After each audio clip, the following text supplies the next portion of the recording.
Hey, it's Chris and Lisa from Been There, Got Out. And one of the things we do on our site is we have a survey because we want to be in touch with you and know what your issues are at all times. If you haven't taken the survey, you can just go to BeenThereGotOut.com/survey, and we know that we look at the responses every single day. So, and we get them every single day. Yeah, so we wanted to talk about some of the ones that just came in these past few days. There's a woman who said that she has caught her partner cheating on her and still has stayed. He's done this repeatedly, and now he's claiming he's changed, but girls still call his phone, and his response to her says, well, I didn't ask them to call me.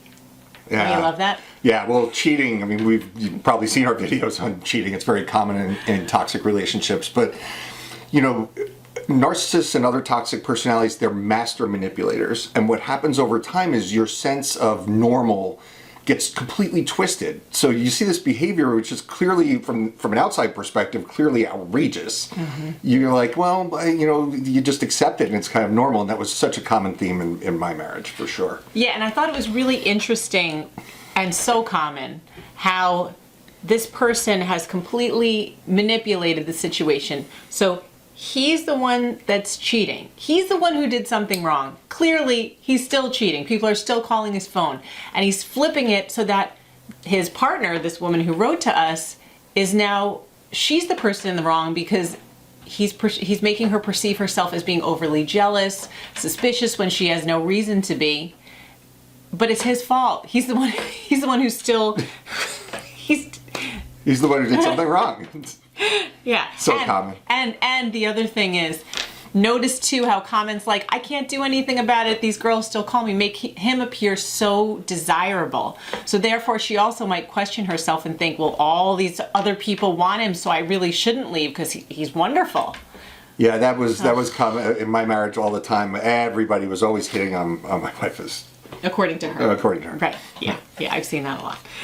Okay, so the other one of the questions that we also asked, we just asked a couple of questions in the survey, was what would really, really help you when we do our first course? And a lot of the answers have the same theme. And one person said, make me realize it's not always me. So what do you have to say about feeling like you're totally alone in your own situation? So we really just started promoting Been There, Got Out about a month and a half ago. And we are averaging getting about 1,000 new contacts, either people taking our quiz, responding to our survey, just connecting with us on BeenThereGotOut.com, over 1,000 a week. More, yeah. in new contacts. And it's been mind-blowing for one, but also it just reinforced what we already knew, that this is a huge, it's kind of like the other pandemic. It's crazy. It is. So it's not no. It's not you and you're not alone. Yeah. And the other very, very common thing that people said they needed help with, somebody said I need ways to help me blaming myself and carrying the guilt for all his actions and behavior. So I think Chris has a little story about that. Yeah, this is one that, like, as I reflect on my marriage, this was so common. I was the one who did the laundry. And every once in a while, my ex-wife would accidentally put something like a silk scarf or, some piece of clothing into the laundry that didn't, belong. Mm-hmm. And I wouldn't catch it. And she would flip out, and it wouldn't, not thanks for doing the laundry, not oops, I made a mistake and put something in the laundry that shouldn't, but I was a monster for not realizing that thing shouldn't have been washed. And not only would the thing is, it would go from, just that particular issue to why everything in her life that wasn't working out was my fault. It would just explode and mushroom into a giant issue. It kind of ties to like walking on eggshells, right? I would just walk around in life wondering when the next bomb was going to go off. And I'm thinking, why didn't she just do her own friggin' laundry? Could have solved that. Right. Okay, another question that we asked was and we ask if you want to take the quiz still, is where you're at in your marriage, what your biggest challenges are. And one woman said that she's moved out, but she's still in the marriage and she's struggling with whether or not to divorce. Her husband is blaming her and shaming her with guilt. And another person said, and this has come up a lot, is that they need help with the guilt of not working it out for the kids to have two parents living together.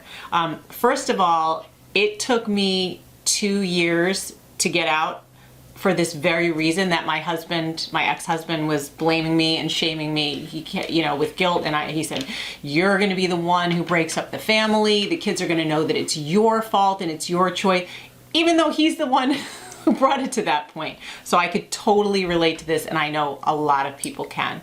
And Chris, I know you want to say something it's about a very common theme in these kinds of relationships when there are children involved, is people want to stay for the kids. We have an upcoming workshop, the top 7 dangers of toxic relationships, that's coming out in just a couple weeks, right? Yeah. In early May. Yeah. So we'll announce that on the site. Just stay tuned, and you'll get a notification about it.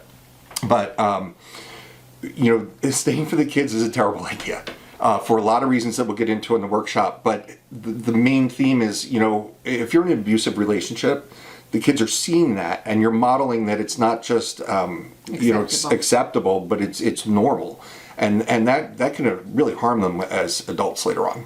Yeah. So if you haven't taken our survey, we're always looking at the responses. Go to beenthere.gotout.com/survey and know that we're going to read your responses. Okay. Talk to you soon. Stay safe.